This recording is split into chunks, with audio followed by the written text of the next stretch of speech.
This is the Lone Crater YouTube. We hope this video helps.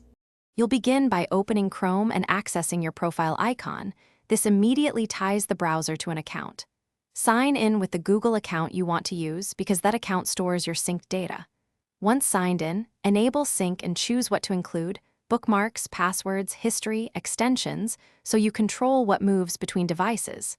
Make sure you pick the right account. This avoids merging unwanted data. After enabling, Chrome starts uploading local items to your Google account. Once sync is active, go to Settings and open Sync and Google Services to fine-tune behavior. You can choose Manage what you sync to pick individual types, or You sync everything for a full mirror. Choose what matches your privacy needs. Next, review encryption settings. By default, data uses your Google credentials, but you can set a custom passphrase to encrypt synced data for extra security. Make adjustments now so subsequent devices receive only the data you intended. To complete syncing, sign into Chrome on each device with the same Google account and enable sync there. This pushes and pulls your chosen data across devices.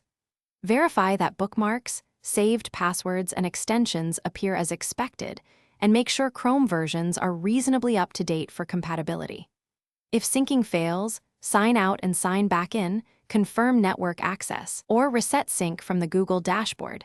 This clears and reinitializes the cloud copy so devices resync cleanly. Thanks for watching. Consider subscribing if we helped you.